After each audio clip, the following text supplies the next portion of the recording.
या बातमीपत्राचे प्रायोजक आहेत टायझर।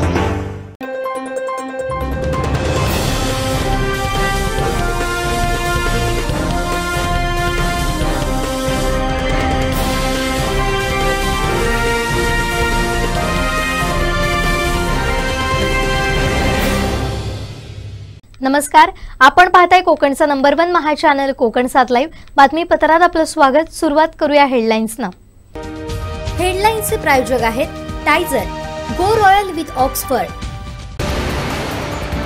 शास्त्रज्ञ डॉक्टर माशेलकर सिंधुदुर्गात विद्यार्थ्यांशी दिलखुलास संवाद। सिंधुदुर्ग वन विभागात मोठा भ्रष्टाचार आणि हिवाळी अधिवेशनात मुख्यमंत्र्यांचे ठाकरेंवर गंभीर आरोप। हेडलाईन्सचे प्रायोजक होते टायझर, गो रॉयल विथ ऑक्सफर्ड। आता पाहूया सविस्तर बातम्या। साटिलकर बिल्डर्स अँड डेव्हलपर्सची धमाका ऑफर।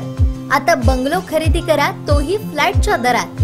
कणकवली शहरालगत अवघ्या काही मिनिटांच्या अंतरावर उमरट इथं फ्लॅटच्या दरात तयार बंगलो, रस्ता पार्किंगची सुविधा, कंपाऊंड, 24 तास पाणी, समोर गार्डन, निसर्गरम्य वातावरण। आपल्या घरापासून शाळा, दवाखाना, मुंबई गोवा महामार्ग, बाजारपेठ अगदी हाकेच्या अंतरावर। आपलं हक्काचं घर आजच खरेदी करा। अधिक माहितीसाठी संपर्क साटिलकर बिल्डर्स अँड डेव्हलपर्स 9420 73 94 18 आणि 8605 74 10 30। सिंधुदुर्ग जिल्ह्यामध्ये वन विभागात मोठा भ्रष्टाचार होत असल्याचा गंभीर आरोप कणकवली तालुका राष्ट्रवादी काँग्रेसचे तालुकाध्यक्ष अनंत पिळणकर यांनी केलाय। वन विभागाच्या जमिनीवर झालेलं अतिक्रमण, त्यानंतर वन विभागाच्या ताब्यातील खैर लाकडाची झालेली चोरी आणि कर्मचारी अधिकाऱ्यांचे मतभेद यावर देखील त्यांनी गौप्यस्फोट केलाय। सिंधुदुर्ग जिल्ह्यामध्ये एका महत्त्वाच्या खात्यामध्ये मोठा भ्रष्टाचार झाल्याचा गौप्यस्फोट कणकवली राष्ट्रवादी तालुकाध्यक्ष अनंत पिळणकर यांनी केला आहे। सध्या हे वन खातं एवढ्या प्रमाणात भ्रष्टाचारी झालेले आहे की यामध्ये अधिकारी आणि जे खालचे कर्मचारी यांच्या संगनमताने हा भ्रष्टाचार झालेला आहे असं त्यांचं मत आहे। नेमकं काय त्यांनी गौप्यस्फोट केला आहे जाणून घेणार आहोत आज पिळणकर यांच्याकडून। पिळणकर साहेब नमस्कार। तुम्ही काही दिवसापासून वन विभागाच्या माध्यमातून मोठा भ्रष्टाचार झाला आहे असा आरोप करतात आणि गेली बरेच दिवस ही चर्चा सुरू आहे। तुम्ही माहिती अधिकाराच्या दृष्टिकोनातून सर्व माहिती देखील मागवली आहे। काय नेमका प्रकार आहे, काय सांगाल? ही गोष्ट खरी आहे की मी माहिती अधिकाऱ्याने माहिती मागवली म्हणून। हे फॉरेस्ट डिपार्टमेंट जे आहे सिंधुदुर्ग जिल्ह्यातलं, या जिल्ह्यामध्ये अनेक अधिकारी मोठ्या प्रमाणात भ्रष्टाचारामध्ये अडकलेले आहेत आणि याच्या संदर्भात जर कोणी बोलायला गेलं तर ते उडवाउडवीची उत्तर देतात, कामं करत नाहीत। दुसरी गोष्ट, मी त्यांच्याकडे अनेक वेळा माहिती मागवली। आपला काही ठिकाणी अतिक्रमण झालेलं आहे, काही ठिकाणी जमिनींचे विक्रीचे व्यवहार केलेले आहेत या लोकांनी, हे त्यांच्या निदर्शन आणून दिलं मी, तरीसुद्धा बेपर्वाईने राहून ते उडवाउडवीची उत्तर देतात। त्यांना सगळ्यांना असं वाटतं की आपलं काय कोण करूच शकत नाही, एवढं यांना माज आलेला आहे अधिकाऱ्यांना। मी DFO आहेत जिल्ह्याचे, त्यांना हे पत्र दिलेलं आहे, रितसर पत्र दिलं आहे मी। माझ्या लेटर हेडवर त्यांना पत्र दिलेलं आहे की या अधिकाऱ्यांवर कारवाई व्हावी म्हणून।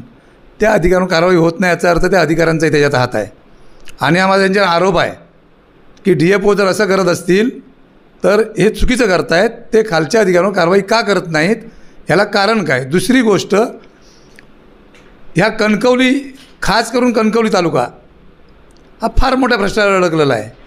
ह्या भ्रष्टाचारात अडकल्यामुळे तिथल्या खालच्या अधिकाऱ्यांवर कारवाई होते, पण वरचा अधिकारी जो प्रमुख अधिकारी आहे तो सुटतो। कालची ACPची धाड, गेल्या 2 महिन्यापूर्वी ACPची धाड पडली, शिर्के नावाच्या माणसाला अटक करण्यात आली ACPच्या माध्यमातून। हे षडयंत्र कोणाचं होतं? डिपार्टमेंटचंच होतं। तिथे मोठा अधिकारी डिपार्टमेंटमध्ये अडकणार होता, त्याच्याऐवजी त्याला अडकवलं गेलं, त्या गरिबाची वाट लावली। आत्ता एक अधिकारी सस्पेंड झाला, एखाद्या छोट्याच्या गोष्टीमुळे, टेक्निकल प्रॉब्लेममुळे काहीतरी कारवाई झालेली असते, त्यांच्या डिपार्टमेंटला माहिती असते, ती गोपनीय असते। 2-2 वर्षापूर्वी, 1-1 वर्षापूर्वी, 3-3 वर्षापूर्वी ज्या काही 5 कामाच्या गोष्टी झाल्या असतील, या गोपनीय गोष्टी बाहेर काय जातात, ह्याला कारण अधिकारीच आहेत। असं असताना त्यांनी त्या 5-6 टेक्निकल प्रॉब्लेम असते अधिकाऱ्याला सस्पेंड केलं। आज त्या बिचाराचं घर उद्ध्वस्त झालं आहे, त्याच्या बायकोला अटॅक आला आहे। सत्यवान सुतार म्हणून तिथला वनपाल आहे, त्याला सस्पेंड केलं या लोकांनी. एका RTIच्या माणसाला हाताला धरून ह्या रेंजरने, माझा आरोप आहे त्याच्यावर, त्याला हाताशी धरून RTI टाकायला लावून 5-6 फोटो आला आहे कुठल्या तरी व्यक्तीचा म्हणून त्याला सस्पेन्शन करतात. तर इथे अनेक गुन्हे प्रलंबित आहेत फॉरेस्टचे, त्याला कोणच दखल देत नाही, त्याची कोण वाचाच फोडत नाही, त्यांना सोडून दिलं जातं आहे. अनेक मोठे अधिकारी फसलेले आहेत काही गोष्टींमध्ये फॉरेस्टच्या, त्यांच्याकडे कोण चौकशी करत नाही, त्यांची कोण चौकशी लावत नाही. आणि काल जी घटना घडलेली आहे दुर्दैवी, ह्याला संपूर्ण हे फॉरेस्ट खातं जबाबदार आहे जिल्ह्याचं. मी DFO पण जबाबदार आहे तसं म्हणेन. भ्रष्टाचार चालू आहे, एका माझ्या कुरवड्या चालू आहेत, वरिष्ठ आहेत ते खालच्या लोकांना धंद्याला लावतात, बरोबर आपली पाठ वाचून घेतात आणि खालच्या अधिकाऱ्याला दानला देतात. आता शिर्के नावाचा ग्रस्त जो सस्पेंड झाला आहे, जे SCBच्या रेडमध्ये त्याला पकडलं गेलं, ह्याची ड्युटी आहे नरडव्याला, नरडव्याला आहे. तो अनेक वर्ष यांचे हप्ते गोळा करण्यासाठी कणकवलीमध्ये काम करत होता या रेंजरच्या हाताखाली. आणि काल मिळालं तेव्हा तो बिचारा मेला, त्याचं सस्पेंशन झालं, त्याला अटक झाली. ही पण गोष्ट दाबली गेली, नावं घेऊ नये म्हणून काही गोष्टी चुकीच्या गेल्या अधिकाऱ्यांनी आणि त्याच्यावर प्रेशर आणलं आणि त्याला थांबवलं गेलं. तो शिर्के काम कुठे करतो, का नाही ती चौकशी झाली, का रेंजरवरती चौकशी त्याची कारवाई झाली नाही. तो नरडव्यात काम करत असतेवेळी कणकवलीत त्याचा पगार कुठून निघतो, नरडव्यातून. तो कणकवलीत काय करतो ह्याच्याबद्दल माहिती मागवली, माहिती दिली नाही मला, त्यांनी माहिती लपवली. हे माहिती अधिकार म्हणून जे अधिकारी आहे तिथे रेंजर, हे प्रत्येक वेळेला आम्हाला सांगतात आमच्याकडे माहिती उपलब्ध नाही. मग हे करतात काय, माहिती अधिकार दुरुपयोग करून उडवाउडीची उत्तर द्यायची आणि आम्हाला सांगायचं इथे उपलब्ध माहिती नाही. अपिलात गेल्यानंतर अपिली अधिकारी बोलून घेतो आणि ते माहिती यांनी असं केलं, काय झालं, द्यायला पाहिजे होतं, तिथेही सांगतात नवं कोकणायुक्तकडे जा. हे बघा, त्या संदर्भात अनेक माहिती आहेत मला माहिती अधिकाऱ्याच्या. आता हे कोकणायुक्तांचं पत्र आहे बघा, मला पोच मिळालेलं. 8 महिने झाले, ह्याच्यात काही कारवाई नाही. वरिष्ठांपासून ते खालच्या लेवलपर्यंत सर्वच, वरिष्ठांपासून तर खालपर्यंत तळागाळापर्यंत भ्रष्टाचाराने माकलेलं असं हे फॉरेस्ट खातं आहे. जर वेळेत या लोकांनी कारवाई केली नाही, येणाऱ्या काळात मी यांचे सगळे धंदे बाहेर काढणार. पुढचा भाग एपिसोड मोठा असेल माझ्याकडून या फॉरेस्टचा. मी सगळ्यांच्या प्रॉपर्ट्या, सगळ्यांचे धंदे, केलेला भ्रष्टाचार मी सगळ्यांना इथे नावासहित आणणार, उघड करणार. यांचे बरेचसे व्हिडिओ आहेत माझ्याकडे. दुसरा एक गंभीर आरोप पिळणकर यांनी केला आहे की फोंडाघाट चेकपोस्टच्या परिसरामध्ये अवैध खैर हा खारेपाटण येथे पकडण्यात आलेला होता आणि खारेपाटणवरून तो फोंडाघाट चेकपोस्ट परिसर वन विभागाच्या परिसरामध्ये लावण्यात आला आणि तिथून या खैरची चोरी झाली आणि त्यानंतर चोरी झाली असं गुन्हा दाखल झाला. त्यांना आरोपी जे होते त्याच्यावर गुन्हा दाखल झाला, त्यांना शिक्षा झाली आणि त्याविरोधात सर्वच जे कर्मचारी आहेत ते समोर आले या संदर्भात. आणि म्हणजे एवढा मोठा गंभीर आरोप असताना आणि काही ठिकाणी मग चोरी झालीच नाही असंही त्यांनी सांगितलेलं आहे. नेमकं काय प्रकार होता पेनके साहेब हा? ह्या फॉरेस्ट खात्याची तर सगळी नाचक्की झालेली आहे. त्याची इज्जत चव्हाट्यावर आणली आहे अधिकारी लोकांनी. हे केंद्रशासित सरकारी खातं आहे सेंट्रल गव्हर्नमेंटचं, ह्याचं त्यांना भानच नाही आहे. मला सांगा, तुम्ही खैर चोरी झाली, खैराची गाडी पकडली खारेपाटण चेकपोस्टला, तुम्ही वनविभागाच्या फोंडा चेकपोस्टला आणलीत, तिथून 2 लाखाचा खैर चोरीला जातो. ते स्वतः अधिकारी डिटेक्ट करतात. ते डिटेक्ट झाल्यानंतर तिथल्या एका वनपालला सस्पेंड केलं जातं, एकाची बदली केली जाते. असं असताना दोघांवर कारवाई केली जाते, त्यांना अटक केली जाते, त्यांच्यावर चोरीचा गुन्हा दाखल केला जातो. ह्याच्यानंतर हेच अधिकारी इथले रेंजर तिथला मालकी सिद्ध करून खोटं सगळं प्रकरण करून तो मालक चोरीला गेला नाही असं सांगून आपल्या 7 ते 8 कर्मचाऱ्यांसह स्वतःची पाठ चुकून घेतली. स्वतः अडकणार होते ते बाजूला करून घेतलं त्यांनी. ही सगळी खात्याची फसवणूक आहे. जो खैरमालक आहे त्याची फसवणूक केली, जो सस्पेंड गेला त्याची फसवणूक केली, जे दोघं चोर म्हणून पकडले गेले त्या चोरीच्या गुन्ह्याखाली त्यांना अटक केली. हा प्रकार काय आहे? मग माल चोरीला गेला नाही तर त्यांना अटक का केली? त्यांची बदनामी झाली, त्यांना मानसिक त्रास झाला, त्यांच्यावर गुन्हा दाखल झाला, 3 दिवस PC मिळाला.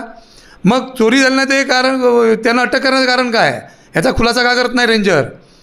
हा रेंजरच चोर आहे असं मला म्हणायचं आहे.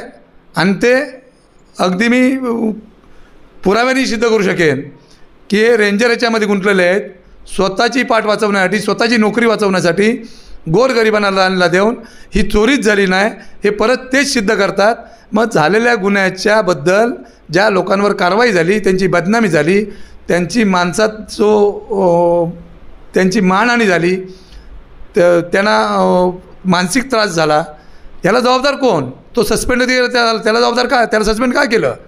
ही चोरी झाली ना, त्याला सस्पेंड का केलं? सुतार नावाच्या अधिकाऱ्याला. तो वेगळा सुतार नावाचा अधिकारी आहे. हे 1 वर्षापूर्वी झालेलं प्रकरण आहे आणि आता झालेला सुतार हे वेगळं प्रकरण आहे.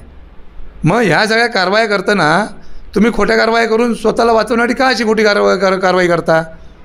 ह्याच्यावर DFO म्हणून ते लक्ष देणार आहेत का? त्यांना नारवणार साहेब असताना सस्पेंड करा म्हणून पत्र काढलेलं होतं, ते सुद्धा पत्र आहे माझ्याकडे. पण ह्या DFOने कारवाई केलेली नाही. हे जे आता जे DFO आहेत यांना पाठीशी घालतात मला निदर्शन आलेलं आहे. हे जर असंच करत असतील तर यांनी सिंधुदुर्गात कामच करू नये. माझा आरोप आहे DFOंवर. तुम्हाला जर कर्मचाऱ्यांवर अंकुश ठेवता येत नसेल तर तुम्ही इथून सोडून दुसरा जिल्हा बघा. चांगला सक्षम अधिकारी इथे आला पाहिजे जिल्ह्यामध्ये. आणि माझा आरोप आहे DFOवर. कणकवली विभाग जे वन विभाग आहे त्याने अतिक्रमण देखील केलं होतं आणि तुम्ही त्या संदर्भात मागील त्याचा पाठपुरावा तक्रार केली, त्या संदर्भात काय उत्तर आलं? मी DFO पासून रेंजरपर्यंत तर खालच्या सगळ्या अधिकाऱ्यांना, मी ACF CCF पर्यंत एक गोष्ट कोल्हापूरला कानावर घातलेली आहे की दक्षिणमध्ये अतिक्रमण झालेलं आहे, फॉरेस्ट जागा विकली गेलेली आहे, तरीसुद्धा तात्पुरती त्यांनी मोजणी केली माझी गोष्ट कानावर घातल्यानंतर. पण हा विषय तसाच आहे, तिथे कुठलीच गोष्ट झालेली नाही. अनेक लाखो रुपयाला फॉरेस्टची विक्री झालेली आहे अशी कल्पना दिली, पण तोसुद्धा विषय थातूरमातूर करून DFO आणि इथले खालचे रेंजर यांनी दुर्लक्ष केलेलं आहे. पण येणाऱ्या काळात हा सगळा विषय मी पत्रकारांना घेऊन मोजणी लावून स्वतः हा विषय क्लिअर करणार आहे.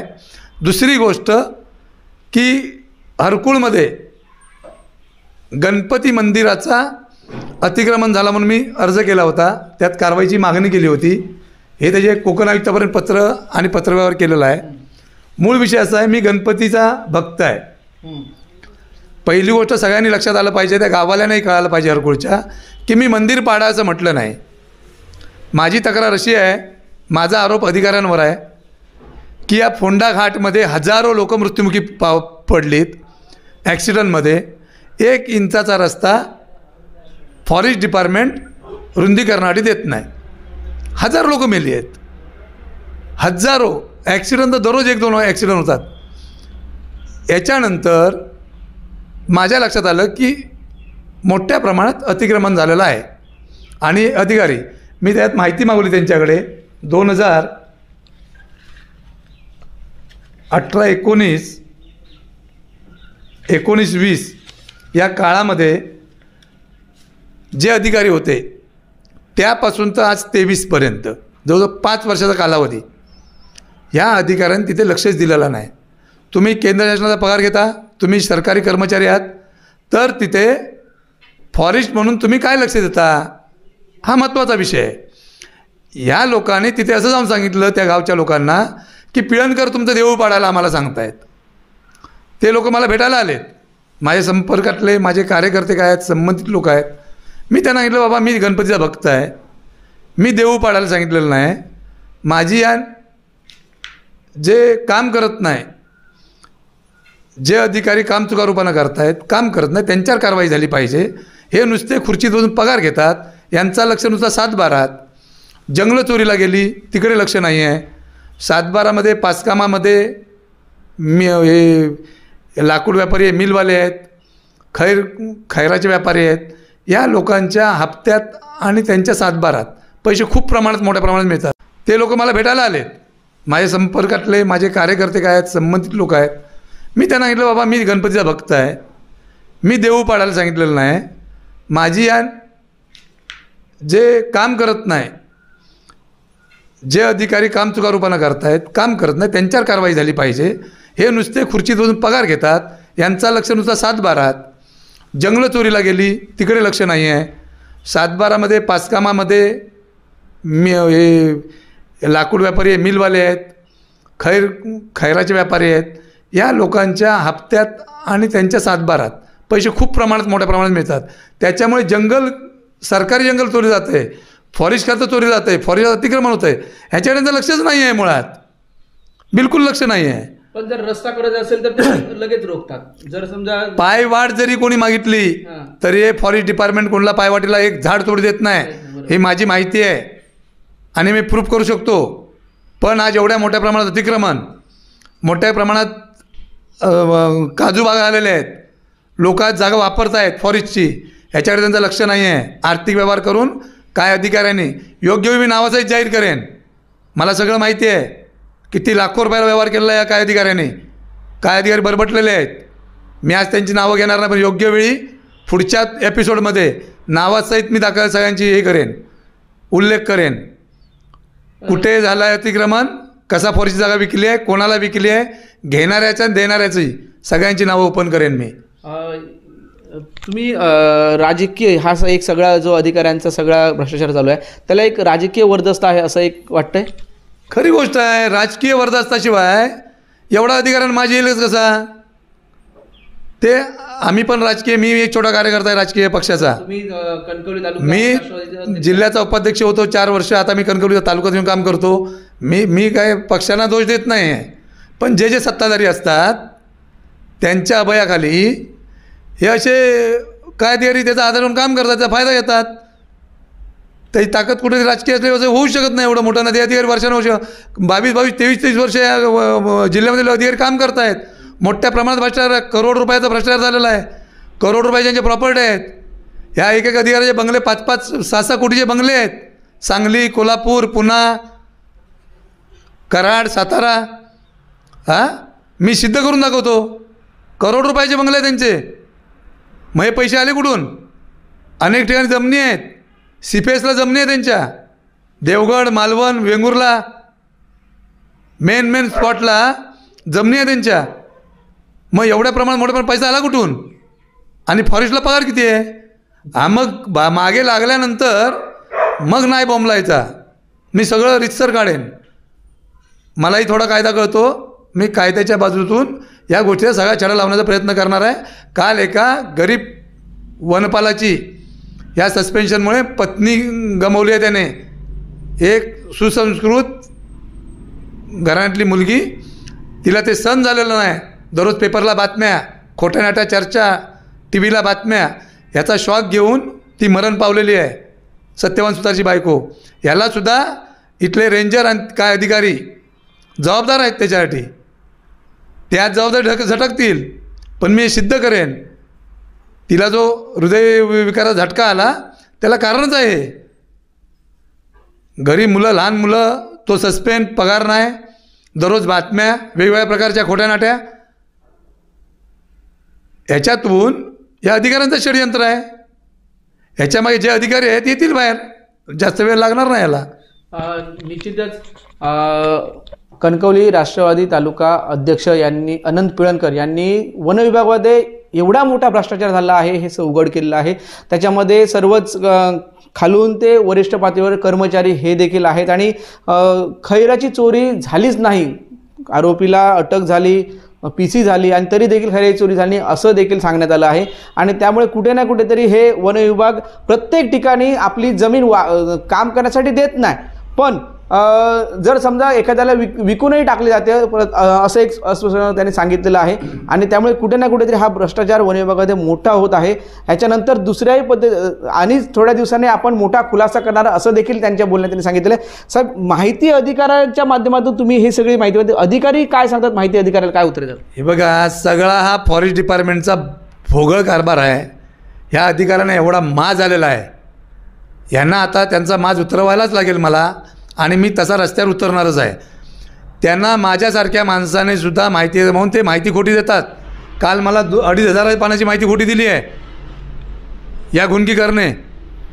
मी माहिती मागवली वेगळी आणि याने माहिती दिली वेगळी. त्यात त्याने स्वतःचे हे बघा चिठ्ठे उघडे केले आहेत. स्वतःच्या नातेवाईकांचे लाखो रुपये नातेवाईकांच्या नावावर काढलेले आहेत. याला जर अधिकार नाही आहे. आणि माहिती अधिकार सांगितलं तर ही माहिती ज्यावेळी मागतात कोणी माहिती अधिकार, त्यावेळी डायरेक्ट सांगतात हे निर्डावलेले अधिकारी की आमच्याकडे कुठलीच माहिती नाही उपलब्ध, तुम्ही करता काय? तुमच्याकडे फॉरेस्ट डिपार्टमेंटची माहिती नाही, तुम्ही फॉरेस्टमध्ये काम करता की कुठल्या कणकवली महापालिकेमध्ये काम करता? झाडू जो मारायचं त्याचं त्यांनी पहिलं स्पष्टीकरण दिलं पाहिजे. ते झाडू कामगार आहेत का रेंजर कणकवलीमध्ये? ते रेंजर असतील तर पूर्ण तालुक्याची त्यांच्याकडे जेवढं रेंज आहे कणकवली, देवगड, वैभववाडी ह्या डिपार्टमेंटची त्यांना पूर्ण माहिती असली पाहिजे. मग ते माहिती नाही आम्हाला कसं सांगू शकतात? हा पहिला त्यांचा गुन्हा आहे. ते गुन्हा मान्य. हे काय करतात, तिथून अपिलात जायला होतात आम्हाला ACF जवळ सावंतवाडीला.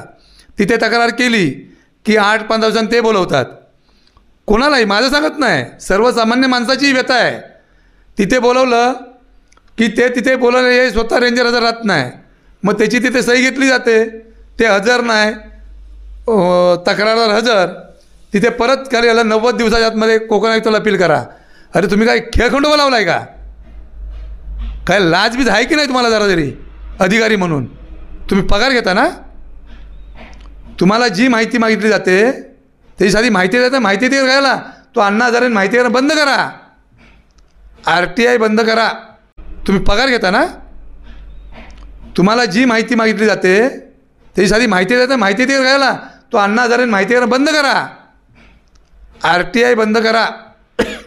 मग पत्रकारांना तुम्ही हाताशी धरून, माझ्या माहितीवर 8 महिने झाले कारवाई नाही, पत्रकार हातात धरून सस्पेन्शन झालं, एखाद्याची बायको गेली, ती कारवाई कशी झाली?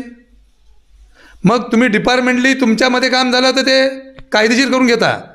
आणि सर्वसामान्य माणसाने जर माहिती मागितला त्यावर तुम्ही लक्ष देणार नाही.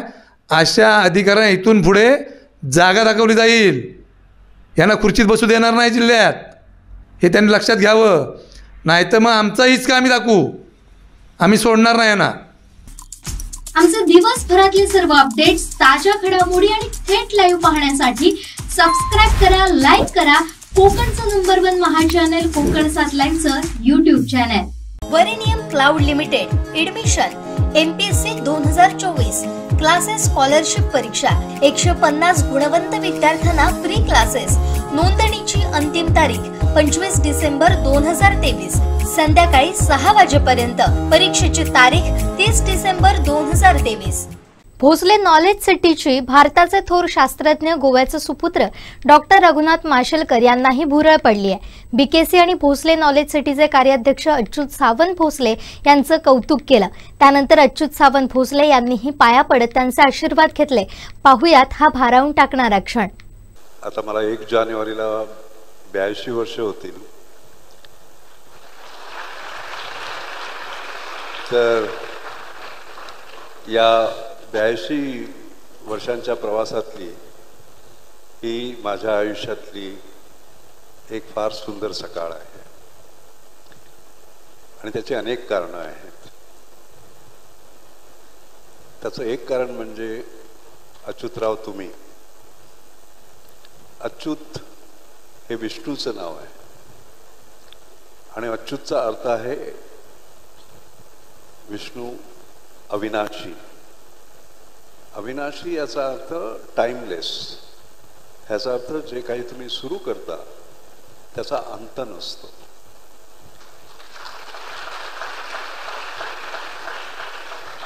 आणि आपण हे जाणलत की शिक्षण हे भविष्य, आणि शिक्षण दिलं की भविष्य घडतं. केवळ या मुलांचं नव्हे तर या देशाचं. आणि आपण जे मोठं काम केलं आहे आज या शिक्षण संस्था बनवून, आणि मी स्वतः आज भेट दिली. मी अनेक युनिव्हर्सिटीजमध्ये फिरलो आहे. आपण वर्ल्ड क्लास हा शब्द वापरतो, कळलं का? आज जे मी पाहिलं ते वर्ल्ड क्लास आहे. त्यावर मी आपली स्वच्छता पाहिली, ऑर्गनायझेशन पाहिलं, डिझाईन पाहिलं, कळलं का? अत्यंत सुंदर आहे. आपण BKC भोसले नॉलेज सिटी म्हणालात, आणि नॉलेजला आपण महत्त्व दिलेलं आहे, हे फार महत्त्वाचं आहे. कारण असं आहे की मला आठवतं मी जेव्हा इंडियन सायन्स काँग्रेसमध्ये माझं अध्यक्षीय भाषण झालं होतं, तर त्यावेळी मी एक पंचसूत्री मांडली होती आणि त्या पंचसूत्रीमध्ये ज्ञानाधिष्ठित समाज यावर माझं भाषण होतं. कळलं का? मला आठवतं मी जागतिक मराठी परिषदेचा अध्यक्ष होतो 1998 मध्ये. त्याचं सुद्धा सूत्र ज्ञानाधिष्ठित समाज म्हटलं होतं आणि त्यावेळी मी अशी इच्छा व्यक्त केली होती की ज्ञानेश्वरांचा आपल्यावर पगडा इतकी शतकं आहेत, तर आता ज्ञानेश्वरांकडनं विज्ञानेश्वरांकडे जायला पाहिजे. तर ज्ञान हे फार महत्त्वाचं आहे. देशाची प्रगती होते, व्यक्तीची प्रगती होते आणि त्यामुळे हे नॉलेज सेंटर जे आपलं आहे, माझ्या मते हा केंद्रबिंदू ठरावा या संबंध विकासाचा, या संबंध विस्ताराचा.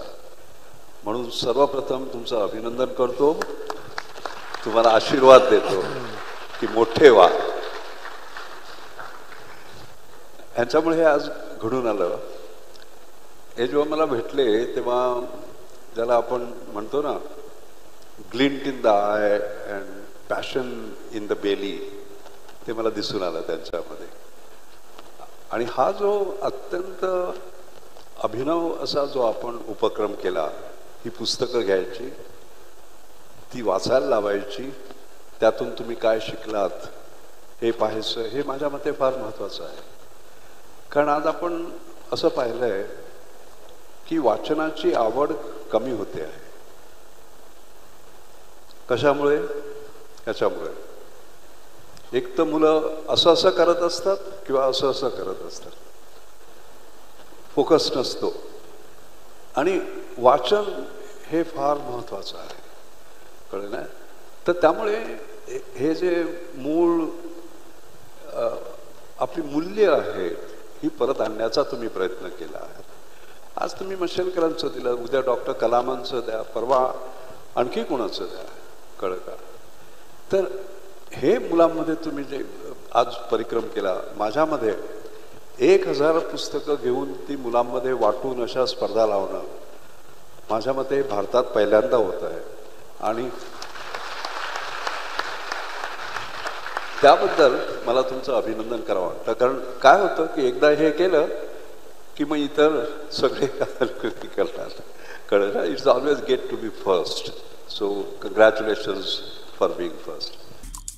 आमचे दिवसभरातले सर्व अपडेट्स, ताज्या घडामोडी आणि थेट लाईव्ह पाहण्यासाठी सबस्क्राईब करा, लाईक करा कोकणचं नंबर 1 महा चॅनल कोकण 7 लाईनचं YouTube चॅनल.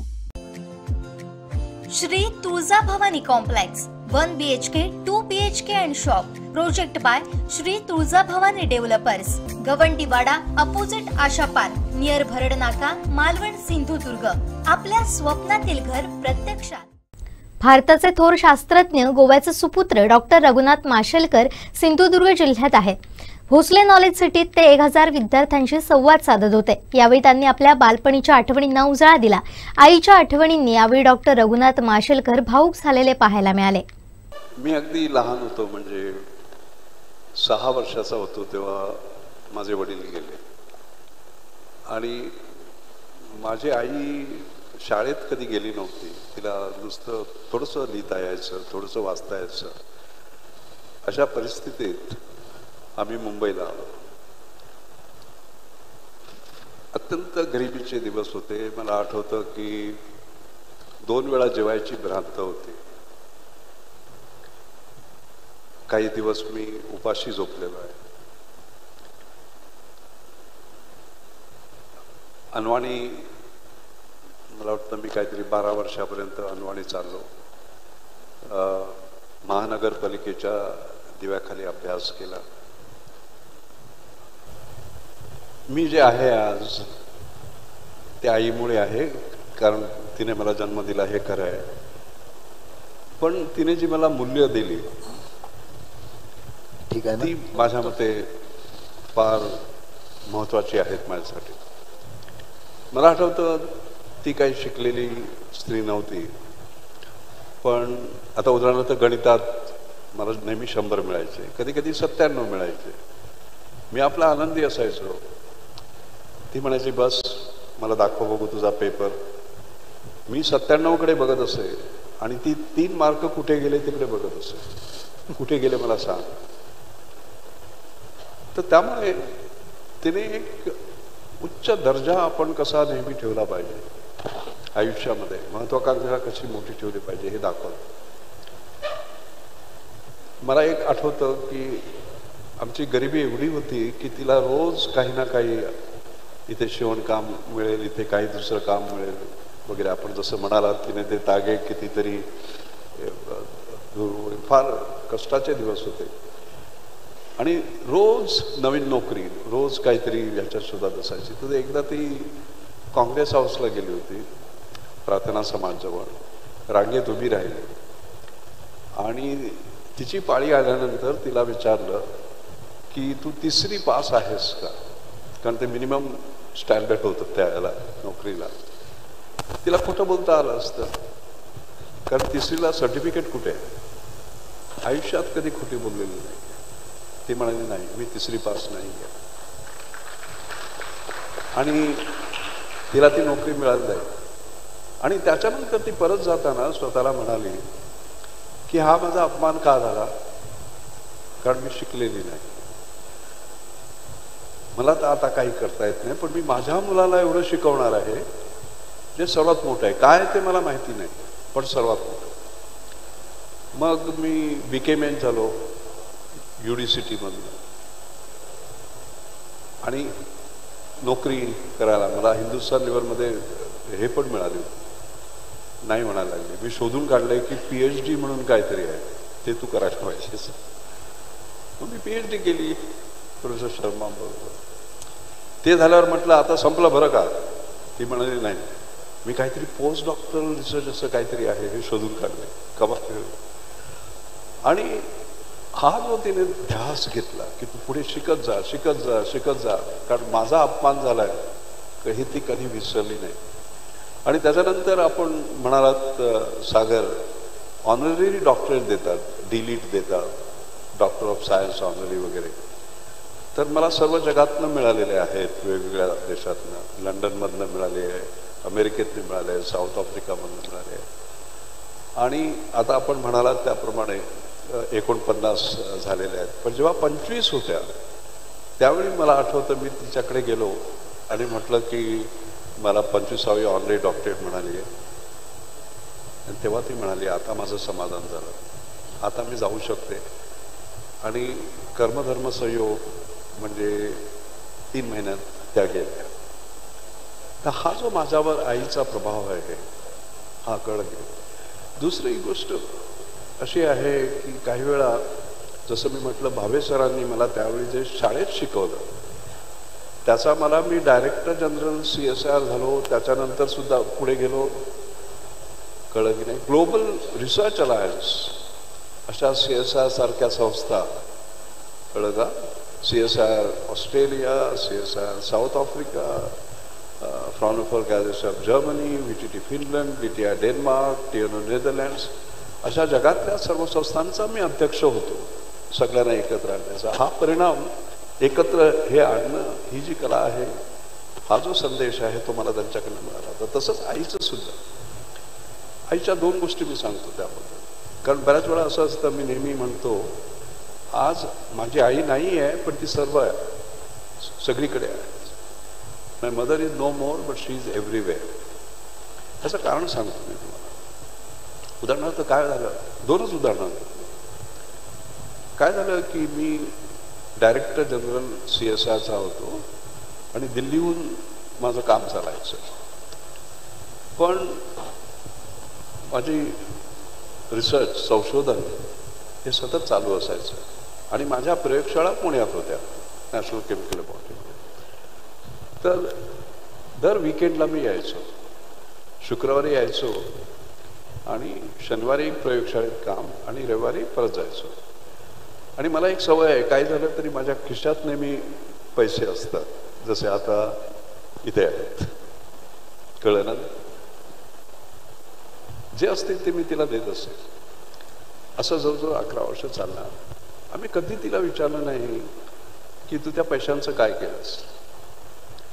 त्या गेल्या 17 नोव्हेंबर 2006 आणि मग माझी मुलगी श्रुती तिच्या साड्या वगैरे सगळे लावत होती. तर तिने पाहिलं की ते सगळे पैसे तिने तिकडे ठेवले होते. एकही रुपया खर्च केला नव्हता. आणि त्यामध्ये एक चिठ्ठी ठेवली होती. त्याचं एक्झॅक्ट वर्डिंग मला आठवत नाही, पण असं तिने लिहिलं होतं की आपलं मूळ विसरू नकोस. आपण ज्या गरीब परिस्थितीमध्ये, तर जे कोणी विज्ञानाचा वापर गरिबांसाठी करते अशांसाठी या पैशाचा तू काहीतरी उपयोग कर. ही तिने शेवटची इच्छा तशी म्हणून ती ठेवली होती. आणि त्याच्यानंतर मला एक मोठं प्राईज मिळालं होतं. आपल्याला कल्पना आहे ती ह्याच्यामध्येच गोव्यामध्येच तो कार्यक्रम झाला होता. ते सगळे पैसे एकत्र करून मी अंजनी माशेलकर फाउंडेशन असं केलं आणि तिच्या नावाने एक हे सुरू केलं. तर त्याच्यामध्ये असं असतं की आपण जेव्हा तंत्रज्ञान पाहतो त्या तंत्रज्ञानाचा वापर हा श्रीमंत लोकांसाठी केला जातो, कारण ते महाग असतं आणि म्हणून श्रीमंत लोक. पण अशा टेक्नॉलॉजीचा वापर गरिबांसाठी करणं हे फार महत्त्वाचं असतं. Making high technology work for the rich very easy, making low technology work for the poor very easy, making high technology work for the poor very difficult. तर म्हणून अशा प्रकारचे आम्ही प्राइजेस सुरू केले. आणि त्यामुळे आतापर्यंत 12 वर्ष हे चाललेलं आहे. आणि त्यातलं मी तुम्हाला सांगू इच्छितो की आपल्या मुलांनी चमत्कार केलेत. इनोव्हेशन इनोव्हेशन इनोव्हेशन म्हणता आपण त्याच्यामध्ये. आता त्यातले 2 चमत्कार मी तुम्हाला दाखवतो आणि ते माझ्या खिशात आहेत. हो,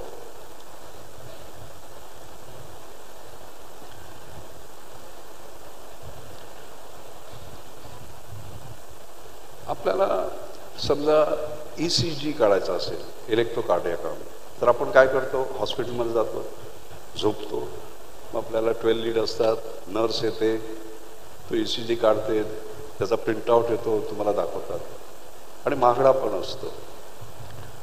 हा जो आहे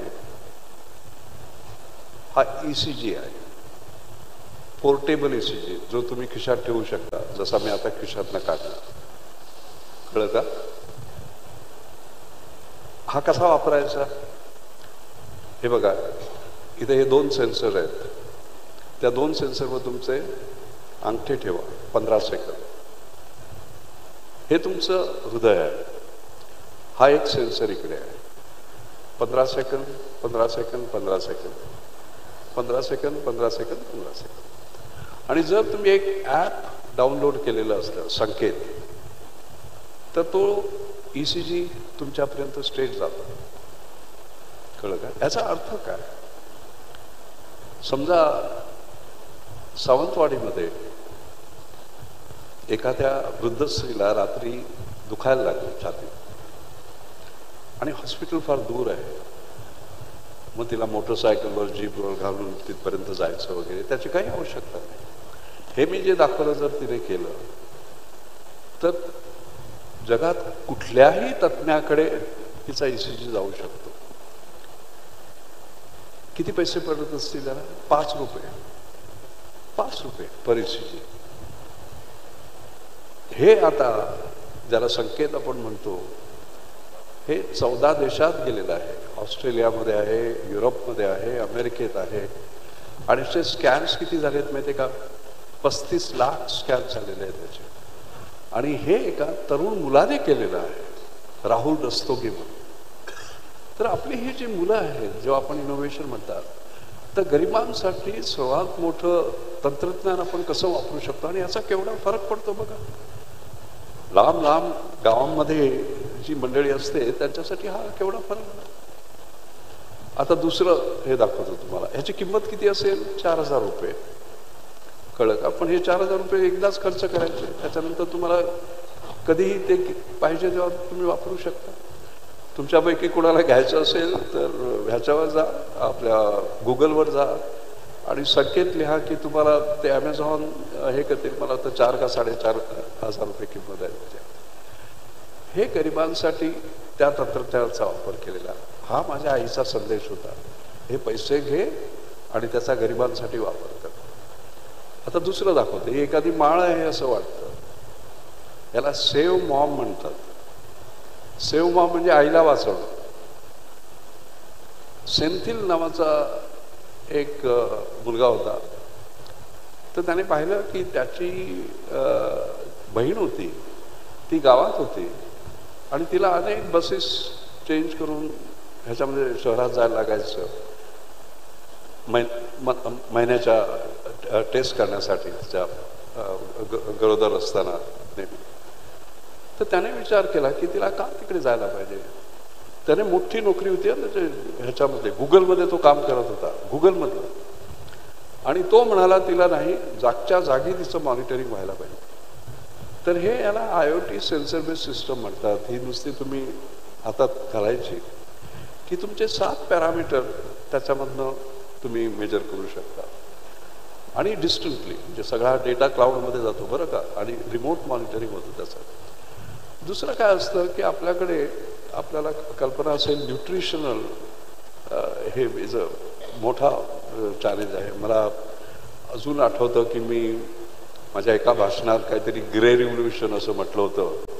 तर मी ग्रीन केलं, आम्ही ग्रे रिव्होल्युशन केलं आणि आमची तरुण मुलं IT रिलेटेड सर्व्हिसेसमध्ये कशी पुढे गेलेली आहेत वगैरे म्हटलं होतं. आणि त्यावेळी स्वामीनाथन मला म्हणाले की अरे तुम्ही ग्रे रिव्होल्युशन म्हणजे ब्रेन डेव्हलपमेंट म्हणता, पण ह्या अशा ज्या स्त्रिया असतात ज्यांना न्यूट्रिशन प्रॉपर मिळत नाही, कळलं का, त्यांच्या मुलांची ब्रेन डेव्हलपमेंट होत नाही. ब्रेन डेव्हलपमेंट झाली तर कसलं ग्रे रिव्होल्युशन म्हणतात. हा भाग सुद्धा यांनी सॉल्व्ह केलेला आहे. कारण त्याच्यामध्ये मग जे न्यूट्रिशनल प्रिस्क्रिप्शन जे असतं ते कसं वापरलं जातं हे सुद्धा ह्याच्यावरनं मॉनिटर होतं. आणि त्याचा परिणाम असा झालेला आहे की याच्या जवळजवळ मला वाटतं 20 ते 25 लाख असे स्कॅम झालेले आहेत. आंध्र प्रदेशमध्ये ते कंपल्सरी केलेलं आहे, प्रत्येक स्त्रीने हे वापरलं पाहिजे. आता तुम्ही कल्पना करा, म्हणजे एक तर त्याने सांगितलं की एका गावामध्ये आतापर्यंत जी हे झाली होती, मुलं जन्माला आली होती, बाळं जन्माला आली होती, त्याच्यामधलं सर्वात जास्त वजन असलेलं एक मूल याने त्याचा सत्कार केला. हा भारत बदलू शकतो. काल माझ्या ह्याच्यामध्ये भाषणामध्ये त्या विनिता बाली म्हणाल्या की माल न्यूट्रिशन हा केवढा मोठा प्रॉब्लेम आहे आज भारतामध्ये, कळलं का. हंगर इंडेक्स बघितला तर भारत खाली आहे, ह्याची आपण काळजी घ्यायला पाहिजे, कळलं. स्वामीनाथन जे म्हणाले हे करू शकते. आणि हे सुद्धा गरिबांसाठी. हे जे माझ्या आईने मला सांगितलं की गरिबांसाठी त्या ज्ञानाचा, विज्ञानाचा वापर कर, म्हणून सांगायचं काय की जेव्हा जिवंत होती तेव्हा तिने मला आदर्श दाखवले. 100त 100 पाहिजे, 97 चालणार नाही. ती गेली तरी तिने मला आदर्श दाखवला की याच्यासाठी कर. आणि याचा आज संबंध जगात, म्हणजे यातल्या काही जी संशोधनात मला वेळ नाही आहे सगळं समजून सांगायला, पण तुम्हाला आश्चर्य वाटेल की ब्रेस्ट कॅन्सर, कळलं की नाही, नुसती एक नॉन इन्व्हिजिव्ह डिव्हाइस आहे. $1 तुम्हाला कळतं. तुमचं हिमोग्लोबिन, कळलं का, ते टोचा, रक्त काढा वगैरे काही नाही. एकाने एक कॅमेरा तयार केलेला आहे, त्या कॅमेऱ्यात तुम्ही नुसतं बघा, ते जे कंजक्टिव्ह आहे ते रिफ्लेक्टर्स फोटोमेट्रीने त्याचं हे होतं. एक तिसरं आता ज्याला आम्ही गेल्या वर्षी अवॉर्ड दिलं, कळलं की नाही, त्याच्यामध्ये तुम्हाला समजा खोकला आला, त्रास झाला, तर तुम्हाला कल्पना नाही कोविड आहे का न्यूमोनिया आहे का TB आहे का काय. स्मार्टफोन ह्याच्यात तुम्ही नुसतं खोका आणि तुम्हाला कळतं. केवढा फरक बघा. कारण तुम्हाला जर ते कळायचं असेल तर ₹1500 ₹1500 चार्ज असतो तो स्पायरोमीटरचा. स्पायरोमीटरची किंमत 1.5 लाख. 1.5 लाख आहे म्हणजे शून्य, कारण तुम्हाला स्मार्टफोन आहे. त्याला एक साधारण 90 मिनिटं लागतात टेस्ट करायला, ते काही नाही, इन्स्टंट येतं. आणि खर्च ₹1500 नव्हे, ₹1. कळलं का. आता हे TB परत यायला लागलेलं आहे, असं काम झालंय. ह्याचा अर्थ तुम्ही लक्षात घ्या मुलांना की म्हणजे अशा डेव्हलपमेंट झाल्या आहेत की मी नुसतं पहा आणि तुमचं हिमोग्लोबिन कळतं. तुम्ही खोका आणि तुमचं फुफ्फुस त्याच्यामध्ये काय दोष आहे ते तुम्हाला कळतात. हे सर्व मला अभिमान वाटतो आपल्या मुलांनी भारतामध्ये राहून केलेलं आहे, सिलिकॉन व्हॅलीमध्ये जाऊन केलेलं नाही आहे.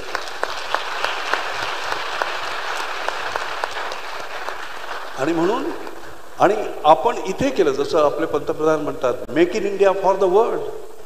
यातली काही 14 देशात, काही 26 देशात, एक तर 41 देशात गेलेला आहे. पण याचं श्रेय जसं मी भावेसरांना दिलं मगाशी, तसं माझ्या आईला देतो. आमचे दिवसभरातले सर्व अपडेट्स, ताज्या घडामोडी आणि थेट लाईव्ह पाहण्यासाठी सबस्क्राईब करा, लाईक करा कोकणचं नंबर 1 महा चॅनल कोकण 7 लाईव्हचं YouTube चॅनल. आनंदोत्सव 2023 प्रदर्शन आणि खरेदी 28, 29, 30 डिसेंबर 2023. वेळ दुपारी 3 ते रात्री 9 वाजता. RPD high school, Sawantwadi, Sindhudurg. Designer साड्या, डिझायनर कपडे, ज्वेलरी, इंटेरियर प्रोडक्ट्स, मसाले, tarot card reader, pottery, paintings, readymade dress, Malvani खाद्यपदार्थ stall, live portrait, caricature, tattoo आणि मेहंदी स्टॉल. प्राचीन खेळ गंजिफा 29 डिसेंबर 2023 सायंकाळी 5 वाजता सावंतवाडी राजघराणा यांच्या मार्गदर्शनाखाली खेळण्यास मिळणार आहे. आयोजक पौर्णिमा रविकांत सावंत.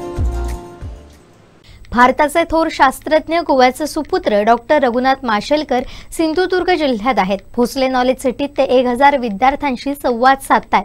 यावेळी विद्यार्थ्यांना वाचनाचा सल्ला दिला. वाचनाशिवाय पर्याय नसल्याचं त्यांनी सांगितलंय. तंत्रज्ञानाच्या युगात आताची मुलं वाचनात कुठेतरी कमी पडतात अशी खंतही त्यांनी व्यक्त केली आहे. म्हणून मला सांगावंसं वाटतं की वाचा, भरपूर वाचा. जसं आपण म्हणणार नॉलेज, ज्ञान हे कधी येतं? वाचूनच येतं ना. त्यामुळे भरपूर वाचा. मला तुमचं ग्रंथालय पाहून फार आनंद झाला. कळलं, मी पुस्तकांना माझा गुरु समजतो. कळलं का?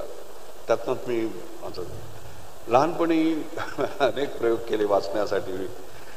मला आठवतं की आपण म्हणालात ना मॅजेस्टिक कोठावळे, त्यावेळी होते. नवीन पुस्तकं, मला त्याचा वास फार आवडतो. नवीन पुस्तकाचा वास छान असतो बघा. जसा पहिल्या पावसाचा वास असतो किंवा लहान मुलाच्या टाळूचा वास असतो, तसा तो एक वास आहे. मला ते फार आवडायचं, पण ताकद नव्हती. मग मी कोठाळ्यांकडे जायचो आणि त्यांना म्हणायचो की मला पुस्तक द्या, मी तिथे फुटपाथवर कोपऱ्यात बसून वाचतो, खराब वगैरे काही करणार नाही, तसंच तसं तुम्हाला परत देतो. त्याच्यात अनेक प्रयोग केले. आपल्या प्रार्थना समाजला एक छोटंसं बुक स्टॉल होतं आणि त्याचे जे मालक होते ते दुपारी वामकुक्षीसाठी जायचे 3 तास. कळलं की नाही? साधारण 1ला जायचे, 4ला परत यायचे. दुकान बंद करायचे. मी म्हणायचो अहो तुम्ही दुकान बंद करू नका, मी बघतो ते चालतो. कळलं का? आणि मी ते चालतो. त्याचा उद्देश काय? मला वाचायला मिळायचं. त्यानंतर आठवतं जे हातात येईल ते मी वाचायचो. म्हणजे वि स खांडेकर, नासी फडके, नाथ माधव, हरिनारायण आपटे वगैरे वगैरे प्रचंड वाचलं. प्रचंड प्रचंड म्हणजे प्रचंड, काय विचारू नका. रहस्यकथा मला फार आवडायच्या. बाबूराव अर्नाळकर, मधुकर अर्नाळकर. तुम्हाला ते कॅरेक्टर्स आपल्यापैकी लहान मुलांना कल्पना नसेल, पण इतरांना कल्पना असेल. धनंजय, छोटू, काळा पहाड, संजय वगैरे ती कॅरेक्टर्स. तर मी ते पुस्तक आल्याबरोबर ते वाचून काढायचो. आणि मला आठवतं बाबूराव अर्नाळकरांकडे मी त्यांची स्वाक्षरी घ्यायला गेलो होतो. तर त्यांनी मला लिहिलं, अभ्यास सांभाळून रहस्यकथा वाचाव्या. तो संदेश. आणि वाचायचं म्हणजे मला एवढी ओढ होती की पुस्तक उचललं की घरी जाईपर्यंत मी ते चालता चालता वाचायचो. करू नका असं, तुम्ही करू नका, खडे चुकीचं आहे तसं कळलं गेलं. मग शेवटी NCLला जेव्हा मी होतो तर मी काय करायचो, सकाळी आमचं हे मोकळं असायचं आणि तिकडे आजूबाजूला पाहायची आवश्यकता नाही, म्हणजे कुठे धडपडणार नाही, अशा स्ट्रेट रोडवर मी वाचायचो. कारण वाचणं आणि चालणं, कारण वेळ कुठेतरी वाचवायला पण पाहिजे ना, कारण अनेक जबाबदाऱ्या असतात. तर वाचत असलं तर दुसरं काही करता येत नाही, मग काय करायचं, तर मी ते करत असे. आणि आता काय झालं, आता मी जरा वेगळं करतो, कारण जे आपण वाचून शिकतो ते ऐकून पण शिकू शकतो. तर त्यामुळे मी सकाळी अर्धा तास आणि संध्याकाळी अर्धा तास चालतो. आणि काय असतं की का पण असतो की गैरसमज आहे की माशेलकरांना सगळं माहिती आहे, तर सगळीकडनं मला बोलवणं येतं भाषणं करायला. तर त्यामुळे एखादा जो ऑडियन्स असतो त्यांना काहीतरी उत्साहित करेल, त्यांना नवीन काहीतरी सांगेल अशी एक जबाबदारी असते, नाही का. तर त्यामुळे मला भरपूर वाचन करावं लागतं, वाचायला वेळ नाही. तर मी आयपॅड वापरतो, कळलं की नाही. आणि रोज सकाळी 1-2 लेक्चर्स आणि संध्याकाळी 1-2 लेक्चर्स ऐकतो. त्यातनं ज्ञान मिळवतो नवीन ह्याचं. आणि जसं आपण हे करतो, आपण ज्याला फिजिकल एक्सरसाइज चालायची वगैरे, माझी रोज सकाळी इव्हन बसून 1 तास कमीत कमी मी वाचतो, नवीन वाचतो. कारण असं आहे की ज्ञान एवढं भरभर वाढतं आहे, काय विचारू नका, कळत आहे. आणि त्याच्यामुळे आपण मागे राहता कामा नये, ही एक हे असतं. आणि आता काय झालंय की ग्रंथालय ही सुद्धा खिशात आलेली आहे, नाही का. पुण्याची सगळी लायब्ररी ह्याच्यामध्ये आहे आज. पण ते वाचा, तुम्ही कुठल्या डिजिटलमध्ये वाचता का फिजिकलमध्ये वाचता का काय करता ते महत्त्वाचं नाही, पण ज्ञान असतं हे माझ्या मते सर्वात महत्त्वाचं आहे. तर तसा मी थोडा वेळा आहे वाचनाच्या बाबतीत. आमचे दिवसभरातले सर्व अपडेट्स, ताज्या घडामोडी आणि थेट लाईव्ह पाहण्यासाठी सबस्क्राईब करा, लाईक करा कोकणचं नंबर 1 महा चॅनल कोकण 7 लाईव्हचं YouTube चॅनल. वरेनियम cloud limited. Admission MPSC 2024. Classes scholarship परीक्षा. 150 गुणवंत विद्यार्थ्यांना फ्री क्लासेस. नोंदणीची अंतिम तारीख 25 डिसेंबर 2023 संध्याकाळी 6 वाजेपर्यंत. परीक्षेची तारीख 30 डिसेंबर 2023. इंडिया आणि भारत याचा गांभीर्याने विचार केला पाहिजे. इंडिया 75 वर्षांचा असताना 70% भारत अजूनही गावात आहे, हेही पाहिलं पाहिजे. ChatGPT पासून केअरफुल राहायला पाहिजे. त्यामुळे आपण मशीनवर अवलंबून राहणार, आपल्या मेंदूची क्रियाच बंद होईल अशी भीती भारताचे थोर शास्त्रज्ञ गोव्याचे सुपुत्र डॉक्टर रघुनाथ माशेलकर यांनी व्यक्त केली. आता काय झालेलं आहे की हे जग बदललेलं आहे आणि तुम्ही जरा आता केअरफुल राहायला पाहिजे. ChatGPT आलेला आहे. ChatGPT मध्ये काय असतं, मी आत्ताच्या आत्ता समजा हे म्हटलं माझ्या आयपॅडवर किंवा फोनवर की अच्युत सावंत भोसले ह्यांच्यावर कविता लिहा, मी तुम्हाला दाखवतो. मी 3 मिनिटात 3 सेकंदात ती कविता येईल. आणि म्हणून याचा मुद्दाम मुलांना सांगू इच्छितो मी. परवा काय झालं की आमची स्वरूपवर्धिनी म्हणून संस्था आहे जी गरिबांसाठी काम करते, आणि त्याची ॲन्युअल जनरल मीटिंग होती. आणि त्यामध्ये विवेक सावंत जे महाराष्ट्र नॉलेज कॉर्पोरेशनचे अध्यक्ष होते, तर त्यांचं भाषण झालं की आता आपण फिजिकल पण आहे, पुस्तकं पण आहेत आणि हे सगळं डिजिटल ह्याच्यामध्ये सुद्धा आहे. कारण हा बदल कसा होणार आहे. आणि त्यावेळी मला आठवतं की आपले स्वरूपवर्धिनीचे संस्थापक होते किशाभाऊ पटवर्धन.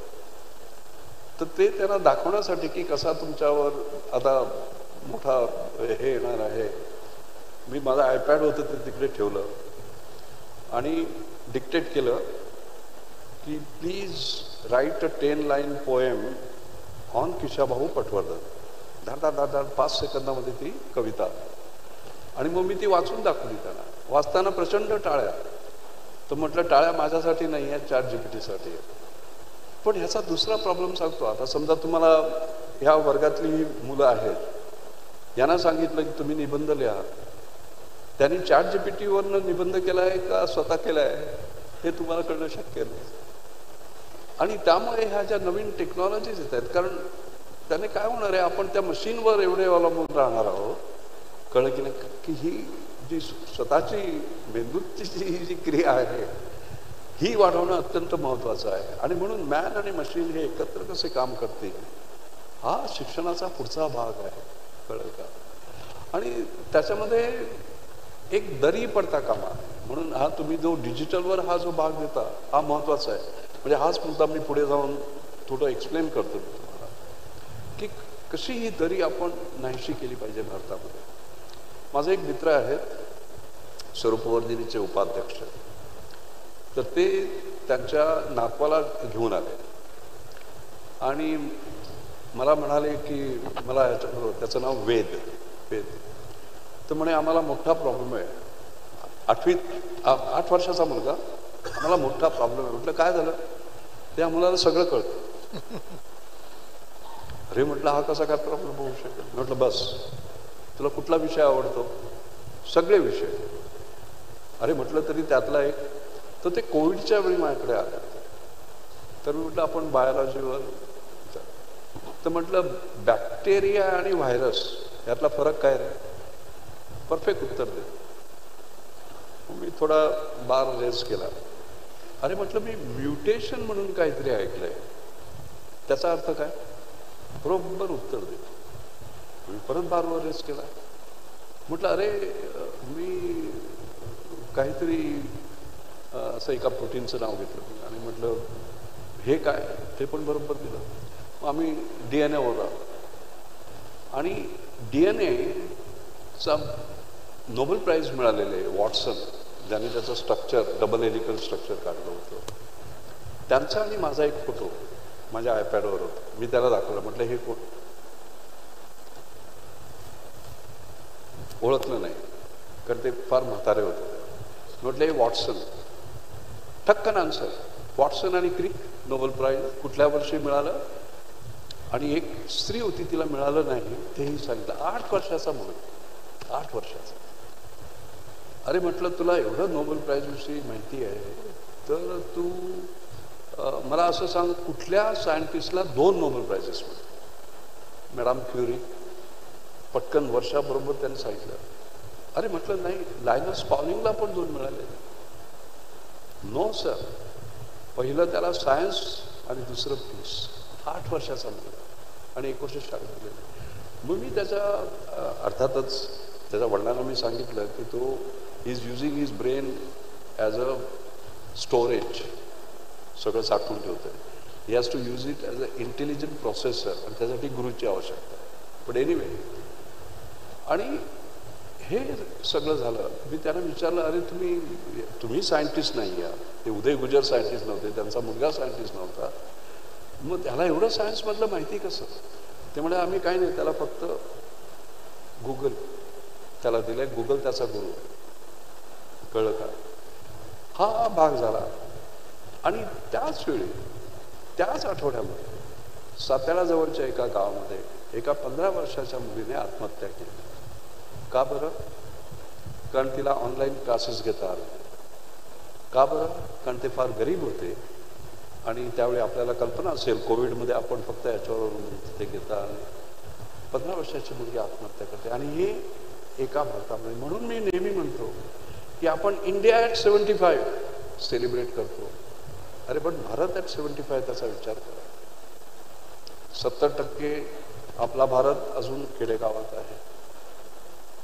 ह्याच्यामध्ये आपण पाहिलं असेल स्लम्स, शहरांमध्ये 1 out of 6 they stay in slums. 1 out of 5 is below the poverty line. तर ह्या भारताचा विचार केला पाहिजे. आणि हे इंडिया आणि भारत हे जवळजवळ आहेत. हा मुलगा कुठे चाललाय आणि ती मुलगी जगातून जाते बाहेर.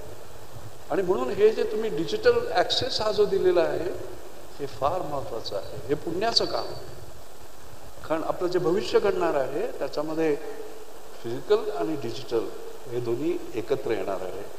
आणि म्हणून डिजिटल एम्पॉवरमेंट हा फार महत्त्वाचा भाग आहे. आमचे दिवसभरातले सर्व अपडेट्स, ताज्या घडामोडी आणि थेट लाईव्ह पाहण्यासाठी सबस्क्राईब करा, लाईक करा कोकणचं नंबर 1 महा चॅनल कोकण 7 लाईव्हचं YouTube चॅनल. वरेनियम cloud limited. Admission MPSC 2024. Classes scholarship परीक्षा. 150 गुणवंत विद्यार्थ्यांना फ्री क्लासेस. नोंदणीची अंतिम तारीख 25 डिसेंबर 2023 संध्याकाळी 6 वाजेपर्यंत. परीक्षेची तारीख 30 डिसेंबर 2023.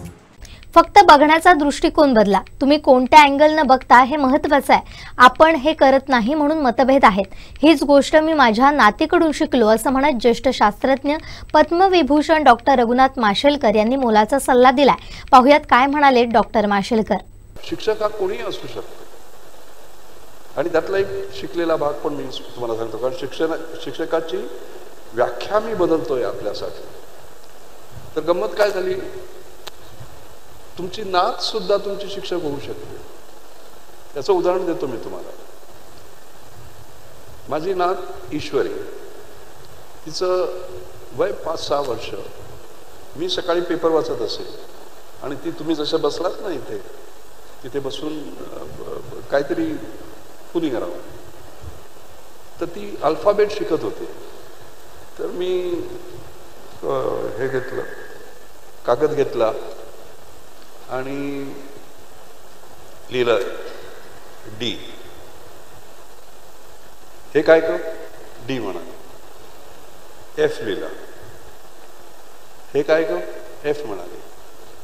आणि मग मी लिहिलं झेड. ती म्हणाली एन. मी म्हटलं का नाही बेटा, इट इज झेड. ते म्हणाली नाही आबा, इट इज एन. आता हा झेड आहे आणि जिकडून ती पाहत होती एन होत. आपल्या लक्षात आलं? ह्याचा अर्थ मी बरोबर होतो जिथून मी पाहत होतो आणि ती बरोबर होती जिथून ती पाहत होती. आपले संघर्ष का होतात? कारण आपण दुसऱ्याच्या दृष्टिकोनातून पाहतच नाही, फक्त स्वतःचा दृष्टिकोन. आणि हे जर नसतं तर आज ही युद्ध चाललेली आहेत, युक्रेन चाललेलं आहे, हमास चाललेलं आहे, हे झालं असतं का? पण हे शिकून याचा वापर मी कसा केला ते पण मी सांगतो. मायक्रोसॉफ्ट ही मोठी कंपनी आहे आणि एका भारतीय कंपनी बरोबर त्यांचा वाद चालला होता आणि तो इतका चिघळला की ती भारतीय कंपनी होती, छोटी होती. त्याचे जे चीफ एक्झिक्युटिव्ह ऑफिसर होते त्यांना जेलमध्ये टाकलं, आर्थर रोड जेलमध्ये. अजून आठवतं. मग हे सोडवायचं कसं? मग मीडिएशन करायचं, सगळ्यांना एकत्र आणून. मग 3 नावं आली. एक नारायण मूर्ती होते, दुसरे अनुवागा होते आणि तिसरी रघुनाथ माशेलकर. शेवटी रघुनाथ माशेलकरांवर आलं ते काम. तर मला अजून आठवतं की मी ती मायक्रोसॉफ्टची लोक आली, मोठे लॉयर बेअर असे सगळे इथे बसले आणि इंडियन जी कंपनी होती तिकडची मंडळी इथे बसली. मग मी काय केलं, त्यांना हे झेड आणि एनची स्टोरी सांगितली. कळलं का? मायक्रोसॉफ्टच्या लोकांना सांगितलं मी की इंडियन कंपनी आहे, त्यांच्या लिमिटेशन्स आहे. कल्पना करा, ते आर्थर रोड जेलमध्ये होते, त्याचं डिस्क्रिप्शन केलं मी काय वगैरे, ते कशा ह्याच्यातनं गेलेले आहेत त्याची जरा हे बघा. आणि ह्या कंपनीला सांगितलं, इंडियन कंपनीला, की मायक्रोसॉफ्ट सुद्धा मल्टीनॅशनल कंपनी आहे, त्यांचे काही हे वगैरे असतात, आपण त्यांच्यासुद्धा लिमिटेशन बघा. तर झेड पण बघा आणि एन पण बघा. हे जर झालं तुमचं, कळलं की नाही, तर तुमचा वाद संपेल. गमत सांगतो, मी गेलो 9 ते 9:30 हे थोडा हे दिला त्यांना, बोध दिला आणि मी गेलो. 3 तासांनी मला फोन आला, आम्ही सगळं सॉल्व्ह केलं. कारण म्हणे आमची जेव्हा निगोशिएशन ब्रेकडाऊन होत होती, डॉक्टर माशेलकर काय म्हणाले, झेड एन, कळलं की नाही, आपण एकमेकांचं बघूया. आणि नंतर मी मायक्रोसॉफ्टच्या एक्सटर्नल रिसर्च ॲडवायझरी बोर्डाचा मेंबर होतो रेडमंडला. तर ही कथा तिथपर्यंत पोचली होती आणि त्याला ते झेड म्हणायचे, झेड आणि झेड, कळलं की नाही, निगोशिएट कसं करायचं. तर हे माझ्या 6 वर्षाच्या नातीकडनं मी शिकलो की तुम्ही बरोबर असू शकता आणि दुसरी व्यक्ती पण बरोबर असू शकते. आणि हे शिक्षण आपल्या मुलांना मिळालं पाहिजे. संवाद जेव्हा घडतात, कळलं की नाही तुम्ही वगैरे, हाच संवाद हा वेगळाच होऊ शकतो. आज ह्याच्यामध्ये संबंध विश्वामध्ये आज जी अशांतता आहे ह्याचं कारण झेड आणि एन कोणी पाहत नाही. आमचे दिवसभरातले सर्व अपडेट्स, ताज्या घडामोडी आणि थेट लाईव्ह पाहण्यासाठी सबस्क्राईब करा, लाईक करा कोकणचं नंबर 1 महा चॅनल कोकण 7 लाईव्हचं YouTube चॅनल. वरेनियम cloud limited. Admission MPSC 2024 classes scholarship परीक्षा 150 गुणवंत विद्यार्थ्यांना फ्री क्लासेस. नोंदणीची अंतिम तारीख 25 डिसेंबर 2023 संध्याकाळी 6 वाजेपर्यंत. परीक्षेची तारीख 30 डिसेंबर 2023. हजारो वर्षांपासूनच्या हळदीचा वापर भारतीय करतात, त्या हळदीवर अमेरिकेनं दावा केलाय.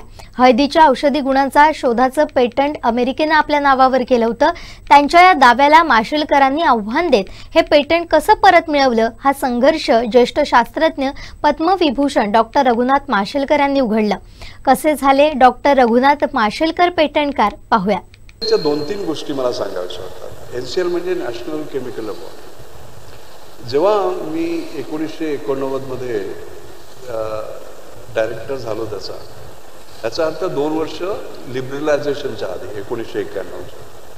तर त्यावेळी सर विस्तृत बोलून दे, मग मी तुमच्याकडे येतो. सरांना कॉपी करायचं आता म्हटलं सर विस्तृत बोलून दे, मग मी तुमच्याकडे येतो. ज्याला म्हणायचं कुठलं प्रॉडक्ट दिसलं की ते आता सर विस्तृत बोलल्यानंतर मी तुमच्याकडे येतो. चालेल ना? आणि जर कधी आता आपण 1.5 तास झालाय, इतर देशांच्या पुढे जाऊन नवीन काही काहीतरी बोला ना, पण असं नको पुस्तकाचा उल्लेख करून बोलायला लागेलच ना. गेलो ठीक आहे. तर ते म्हणायचे पण नाही पण हे जपानने केलं आहे का, हे अमेरिकेने केलेलं आहे का, नसलं तर तुम्ही कसं करू शकता. म्हणजे हा आत्मविश्वास जो आपण त्याला म्हणतो, जसं तुम्ही दाखवतो तसं नव्हतं. मग मी पहिल्या दिवशी 1 जून 1989 म्हटलं national chemical laboratory will be international chemical, international, आणि will license our patents to the rest of the world. आणि हे फार डेअरिंग होतं, कारण 39 वर्षामध्ये आमचं एकही पॅटर्न नव्हतं. आणि मी म्हणत होतो की आपण हे करू कळलं. आणि त्यातलं मला आठवतं एक सायंटिस्ट माझ्याकडे आला आणि मी म्हटलं होतं हे आपण जनरल इलेक्ट्रिकला सुद्धा देऊ शकतो, कारण पॉलिमर रिसर्चमध्ये त्यांनी काहीतरी केलं होतं त्याविषयी बोललो.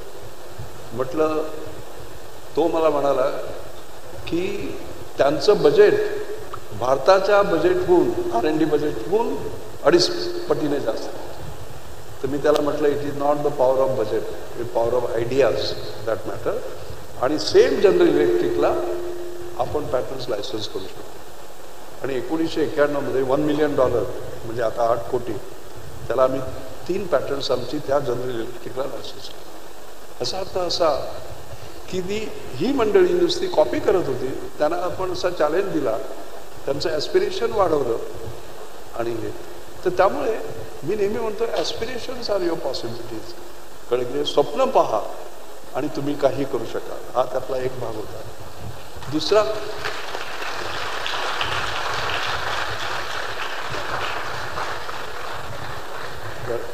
दुसरा भाग जो NCL मध्ये असताना मी झाला, त्याने इतिहास घडला, ते मला सांगावंसं वाटतं.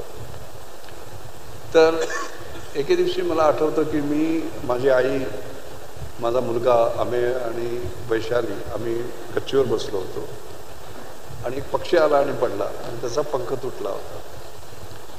आणि मला आठवतं आमची आई खाली गेली, हळदीची पूड घेऊन आली, पाणी टाकलं त्याच्यात आणि त्या पक्षाला लावला. आणि तो पक्षी तडफडत होता. माझा मुलगा त्याला पाणी देत होता चोचीतनं. आणि तो 2 तासांनी गेला आणि आम्ही सगळे रडलो, म्हणजे आम्ही तेवढ्यात त्याच्या प्रेमात पडलो. मग खाली गेल्यावर मी आईला विचारलं की अगं तू ही हळद त्या पक्षाला लावलीस, माणसाला लावतात पण पक्षाला सुद्धा ती पटेल हे तुला कसं कळलं. तर त्यावेळी तिने मला म्हटलेलं आहे, हे फार महत्त्वाचं आहे. ती मला म्हणाली की सर्व जीवित वस्तू या माझ्यासाठी समान आहे. मग तो पक्षी असू दे, वृक्ष असू दे, इतर कोणी प्राणी असू दे. याच्यात लक्षात ठेवा, शहाणपण हे शिक्षणावर अवलंबून नसतं. Wisdom is not necessary dependent upon education. त्याचा माझ्या डोक्यावर परिणाम झाला. म्हणजे प्रत्येक ठिकाणी मी आई आणतोय पण तुम्हाला सांगतो. आणि नंतर मी दिल्लीला असताना पाहिलं तर सकाळी का टाइम्स ऑफ इंडियामध्ये wound healing properties of turmeric patented. याचा अर्थ हळद आहे तिचा जखमांसाठी वापर करण्याच्यावर अमेरिकेने पॅटंट घेतलं. अमेरिकेने. आता पॅटंट कधी दिलं जातं?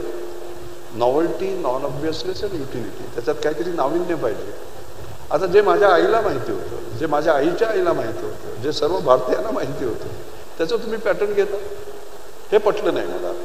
आपण मराठी माणूस नेहमी मूल्याचा आपला तत्वाचा प्रश्न असतो म्हटलं, तसा तत्वाचा प्रश्न. मग आठवतं मी संध्याकाळी माझ्या भाषणात हुसेन जहीर मेमोरियल ओरेशनमध्ये डिक्लेअर केलं की मी लढणार आहे अमेरिकेशी. मग हलकल्लोळ झाला. कारण असं आहे की मी डायरेक्टर जनरल CSIRचा होतो, पण secretary to government of India पण होतो. त्यामुळे मिनिस्टरला न विचारता काहीच करता येत नव्हतं. त्याची परमिशन, आणि मी परमिशन न घेता डिक्लेअर केलं होतं अमेरिकेशी भांडणार म्हणून. पण जगाचा विश्वास, त्या सर्वांचा विश्वास होता. आम्ही 14 वर्षाचे ते 14 महिन्याचं ते बॅटल होतं आणि आम्ही ते जिंकलो. आणि ते फार महत्त्वाचं ठरलं. त्याचं कारण काय झालं, नंतर मी पाहिलं की आपलं ज्ञान असतं, ते ज्ञान जे तुम्ही पाठ्यपुस्तकात आता वाचता ते, पण पारंपरिक ज्ञान हे फार महत्त्वाचं असतं नाही का. आयुर्वेदा म्हणा किंवा इतर ज्ञान वगैरे. तर वर्ल्ड इंटेलेक्च्युअल प्रॉपर्टी ऑर्गनायझेशन नावाची संस्था होती. 176 देश होते आणि तिथे standing committee on information technology skit, त्याचा मी अध्यक्ष झालो. 2.5 वर्ष मी अध्यक्ष होतो. आणि त्याचा फायदा झाला कारण मी सरळ ऑडिओ सरांचा क्लिअर येतो. कारण तुम्ही पारंपरिक ज्ञानाला ज्ञानच म्हणत नाही. तर म्हटलं जे ज्ञान तुमच्या विद्यापीठामध्ये हार्वर्ड, कॅलटेक, प्रिन्स्टन, केम्ब्रिज, ऑक्सफर्ड यांच्या प्रयोगशाळेतनं होतं ते ज्ञान, आणि माझ्या पूर्वजांनी जीवनाच्या प्रयोगशाळेत केलेलं जे ज्ञान आहे त्याला तुम्ही ज्ञानच म्हणत नाही, असं कसं आहे. मी भांडलो. आणि मग शेवटी ते इंटरनॅशनल पॅटर्न क्लासिफिकेशन सिस्टम होती ती मी बदलायला लावली. कळलं का, सगळ्या देशांची, म्हणजे चीन, जपान, युरोप, अमेरिका आणि इंडिया याली. आणि जिथे 0 सबग्रुप जिथे होते ज्याला मानत नव्हते तिकडे 251 सबग्रुप आणले. आणि पहिल्यांदा इतिहासामध्ये पारंपरिक ज्ञानाला ज्ञान मानलं गेलं. हा इतिहास घडला मी सांगतो. आणि आता काय झालेलं आहे, नंतर मी अमेरिकेत गेलो. कारण हळदीचं पॅटर्न हे एकच चुकीचं पॅटर्न नव्हतं, 100हून जास्त होती. मग मी काय केलं, त्यांनी दिलेली पॅटर्न 10 घेतली फक्त, आणि इतर संस्कृत श्लोक त्याचं इंग्लिश ट्रान्सलेशन, आणि म्हटलं हे पॅटर्न आहे, याच्यात वाटतं तुम्हाला हे नवीन आहे, हे माझ्या पूर्वजांनी इतक्या सालात केलेलं आहे. अशी 10 त्यांना दाखवली. मग ते मला घेऊन गेले.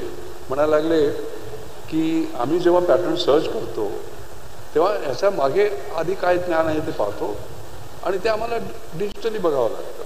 तर आम्ही ह्याच्यावर जातो आमच्या डेटाबेसवर. मग तुमचं पॅटर्न आलं हळदीचं, टर्मेरिक, मोंडिलिंग पावडर, काय येतं, काहीच येत नाही. काय येत नाही, एक तर ते ज्ञान तुमच्या डोक्यात किंवा तुमच्या पोत्यात. तुमच्या डोक्यात काय आम्हाला माहिती नाही, तुमच्या पोत्यात काय आम्हाला माहिती नाही. आणि मग आम्ही ट्रॅडिशनल नॉलेज डिजिटल लायब्ररी 3 कोटी पानाची केली, ज्याच्यामध्ये आपलं सगळं हे जे पारंपरिक ज्ञान आहे ते आणलेलं आहे. आणि ते झाल्यामुळे आता काय झालंय की त्यांना आपल्या ह्याच्यावर डल्ला मारणारं काही पॅटर्न त्यांनी फाईल केलं कुणी, ते लगेच पकडले जातात, कारण हे सगळं ज्ञान तिकडे आहे. आणि त्यामुळे हे जग बदललेलं आहे. कळलं की नाही. एक साधी गोष्ट, एक पक्षी पडतो, आई त्याला हळद लावते, त्याचा माझ्या डोक्यात परिणाम होतो म्हणून मी त्याला भांडलो, नाहीतर मी भांडलो पण नसतो. मी म्हटलं असतं ते काय ते वेडे लोक आहेत म्हणून. आणि त्यानंतर बासमतीचं तुम्हाला आठवत असेल, बासमतीचं पॅटर्न वेगळं होतं. इथे मला 5 लाख पण लागले नाहीत, बासमतीला 1 कोटीहून जास्त खर्च झाला. त्याचं कारण असं की टेक्सासमधली एक कंपनी होती जिने टेक्समती, आपलं बासमती त्यांनी टेक्समती, आणि त्याच्या सगळ्या प्रॉपर्टीज सेम विकल्या. त्यांनी आपलं हजारो कोटीचं नुकसान झालं असतं, कारण आपला एक्सपोर्ट थांबला असता. कळलं नाही, बासमती आपल्याला एक्सपोर्ट करता आली नसतं. तर त्याच्याबद्दल तुम्हाला मी सांगतो ते कसे बघतात आणि आपण कसं बघतात. आपण बासमतीचा सुगंध घेतो, किती छान आहे. पण ते कशामुळे आपल्याला आपण विचार केलाय का कधी? त्यांनी तो विचार केला आणि त्यांनी शोधून काढलं की 2-acetyl 1-vinyl pyrrolidone हे केमिकल आहे जे 100 to 500 parts per billion मध्ये असतं, हा त्यांचा एक क्लेम होता. आणि त्यामुळे माझ्या CFTRI central food technology research इन्स्टिट्यूटमध्ये मला ती नवीन इक्विपमेंट घेऊन आपल्या ह्याच्यामध्ये सुद्धा तो होता हे दाखवावं लागलं, कळलं का. आणि ते दाखवून म्हणून 1 कोटी खर्च झाला.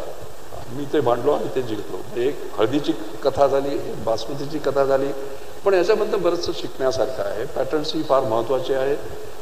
जेव्हा सर JC बोसने वायरलेसचा शोध लावला होता पण पॅटर्न घेतलं नाही, ते 1898.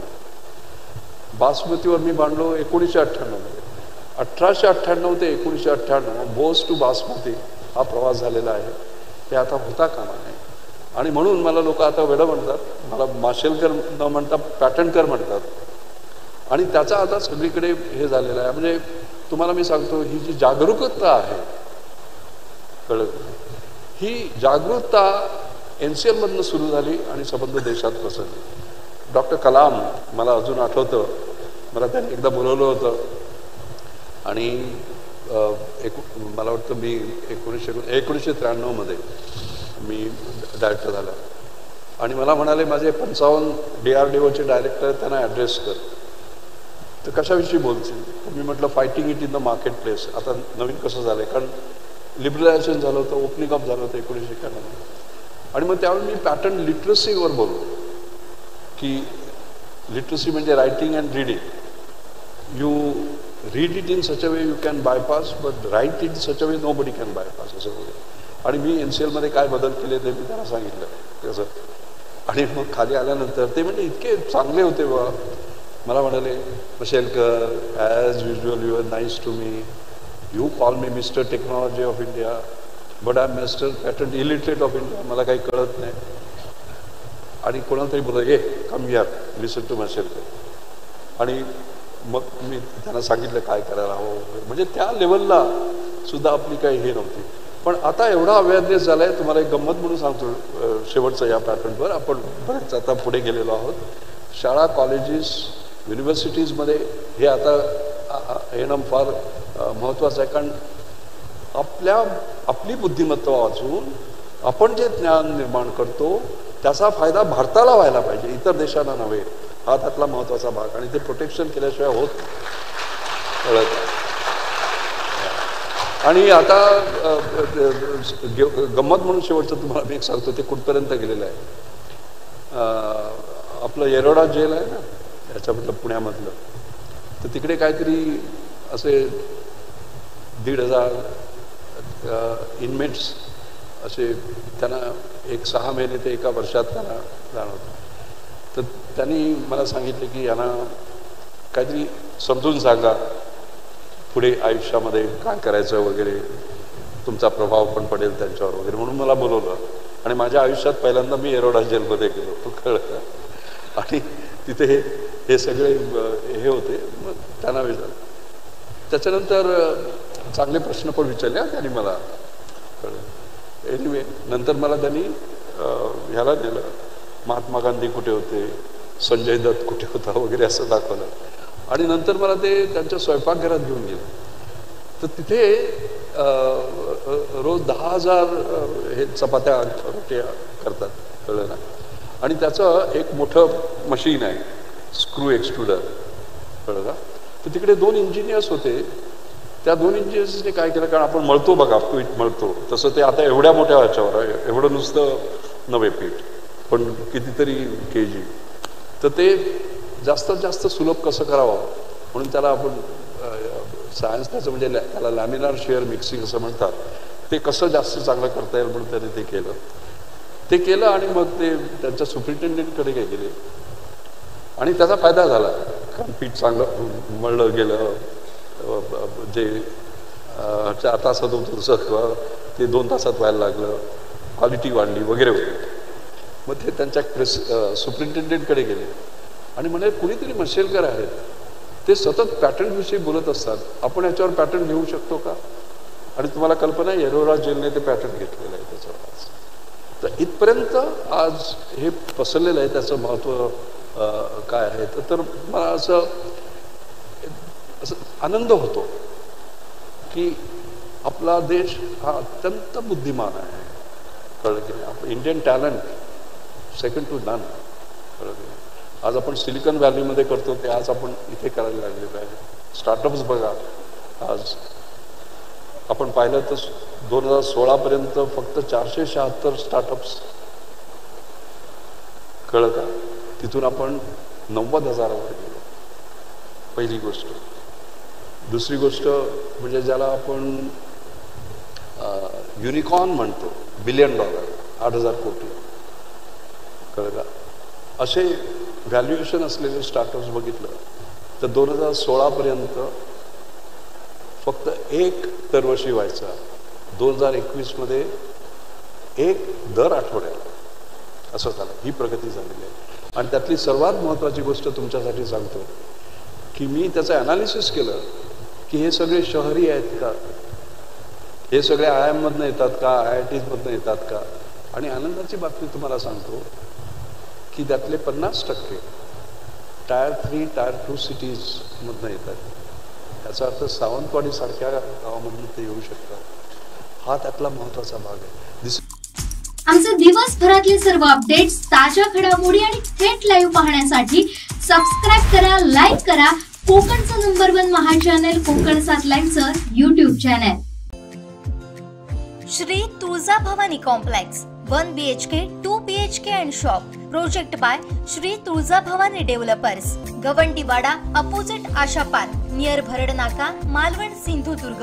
आपल्या स्वप्नातील घर प्रत्यक्षात. भारताचे थोर शास्त्रज्ञ, गोव्याचे सुपुत्र डॉक्टर रघुनाथ माशेलकर यांनी बीकेसीत दिलखुलास संवाद साधला. विविध मुद्द्यांवर भाष्य केलं.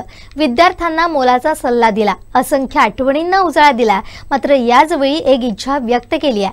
डॉक्टर माशेलकरांची ही इच्छा काय आहे पाहूया.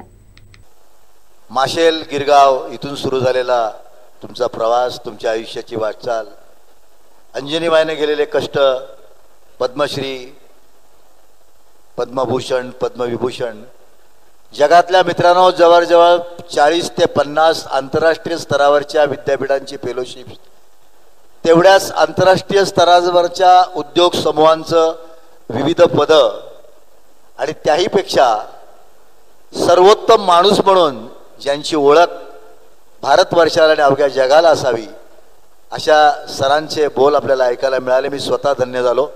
सुंदरवाडीची ही पवित्र भूमी निश्चितच धन्य होईल. सर, शेवटचा लहानचा प्रश्न, हे सगळं आयुष्य भोगताना आज काही राहून गेलंय, काही करायचं राहून गेलंय, अशी खंत तुमच्या मनात आहे का? मी नेहमी मुलांना म्हणतो अल्पसंतुष्ट राहू नका. मी स्वतः आत्मसंतुष्ट राहू शकत नाही जोपर्यंत ज्या भारताविषयी मी बोललो, मी भारत ॲट 75 विषयी बोलत नाही, भारत ॲट 100 ह्याच्याविषयी मी बोलतोय. माझ्या दृष्टीने जे काही शक्य आहे हे मी केलं.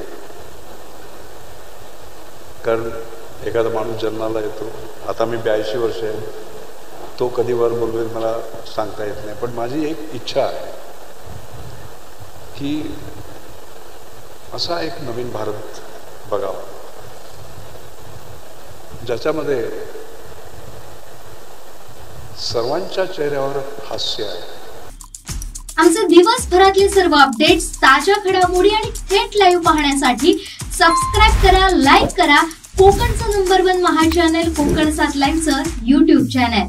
वरेनियम cloud limited. Admission MPSC 2024. Classes, scholarship परीक्षा, 150 गुणवंत विद्यार्थ्यांना फ्री क्लासेस. नोंदणीची अंतिम तारीख 25 डिसेंबर 2023 संध्याकाळी 6 वाजेपर्यंत. परीक्षेची तारीख 30 डिसेंबर 2023. सन्मान्य सदस्य वैभव नाईक. अध्यक्ष महोदय, विरोधी पक्षाने मांडलेल्या अंतिम आठवडा प्रस्तावाला पाठिंबा देण्यासाठी या ठिकाणी मी उभा आहे. खरं तर सरकारने गेल्या 1.5 वर्षामध्ये शासन आपल्या दारी या माध्यमातून आपण काही योजना राबवल्यात त्या लोकांसमोर आणण्यासाठी सरकारचाच खर्च, जिल्हा नियोजन समितीचा खर्च करून या ठिकाणी मोठा उपक्रम या ठिकाणी केला. परंतु शासन मूलभूत सेवा देण्यास कमी पडली आहे हे या ठिकाणी खेदाने सांगावं लागतं. खरं तर महत्वाचा विभाग असलेल्या महाराष्ट्र राज्य विद्युत मंडळामध्ये सुद्धा आज 80% लाईन स्टाफ जो खरं तर लाईनवर काम करतो, फील्डवर काम करतो, अशा 80% स्टाफ हा खरं तर टेम्पररी आहे.